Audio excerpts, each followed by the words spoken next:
যাতে প্ৰতিনিধি প্ৰায় আমাৰ ৫,০০০ৰ অধিক প্ৰতিনিধি হ'ব। ফেব্ৰুৱাৰী মাহৰ প্ৰথম সপ্তাহত আমি দিন এতিয়ালৈকে ঠিৰাং মানে এটা ৰাখিছোঁ যে ৬, ৭, ৮, ৯ চাৰিদিনীয়া বৰ্ণাঢ্য কাৰ্যসূচীৰে কেন্দ্ৰীয় অধিৱেশন ইয়াত অনুষ্ঠিত হ'ব। আৰু এই অধিৱেশনত বড়ো জাতিৰ জাতীয়তাবাদ, আমাৰ স্বকীয় ভাষা, কলা সংস্কৃতি পৰিচয় আৰু বড়ো মাধ্যম গুণগত শিক্ষা আৰু ভাষাক লৈ আলোচনা হ'ব। আৰু ৰাজনৈতিকভাৱে সাংবিধানিকভাৱে আমাৰ যিখিনি প্ৰাপ্য অধিকাৰ আমি যি সাংবিধানিক মৰ্যাদা যি পাব লাগে আৰু বড়ো শান্তি চুক্তি ২০২০ত সেইটো সঠিক ৰূপায়ণ আৰু ইয়াৰ এই ৪টা বছৰ উকলি যোৱাৰ পিছত যিবিলাক ৰূপায়ণৰ কাম কিমান ক্ষিপ্ৰতাৰে আগবাঢ়িছে ইয়াৰ ওপৰত মানে পূৰ্ণাংগভাৱে আমাৰ প্ৰতিনিধি সভাত আলোচনা হ'ব।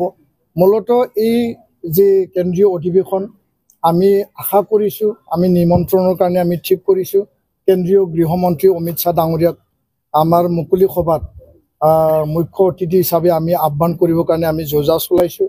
আৰু লগতে নবেল বঁটা বিজয়ী কৈলাশ সত্যাৰ্থী ডাঙৰীয়া আমাৰ শিক্ষামূলক যি আলোচনা চক্ৰ হ'ব, কৈলাশ সত্যাৰ্থী ডাঙৰীয়াৰ উপস্থিতিত প্ৰায় ৫০,০০০ৰো অধিক ছাত্ৰ ছাত্ৰীক সমাবেত কৰি পেলাই আমি এই অধিৱেশনখন এটা ঐতিহাসিক আৰু জাতি মানে নিৰ্মাণ কৰা এটা অধিৱেশন হিচাপে আমি আগুৱাই লৈ যাবৰ কাৰণে আমি প্ৰচেষ্টা অব্যাহত ৰাখিছোঁ। আৰু সময়ত আমি সকলো কথা আৰু বৃহৎভাৱে আপোনালোকক আমি জনাম। ধন্যবাদ। হয়, এইটো আমাৰ দুবছৰীয়া পিছত আমাৰ যি সংবিধান এপচুল সেইমতে নতুন কমিটি তাত গঠন কৰা হয় আৰু এইটো আমাৰ টাৰ্মিনেটিং ছেশ্যন। আৰু এই 57 যি অধিৱেশন ইয়াতে আমাৰ ডেলিগেট হাউচত নতুন কমিটি ইয়াতে গঠন কৰা হ'ব।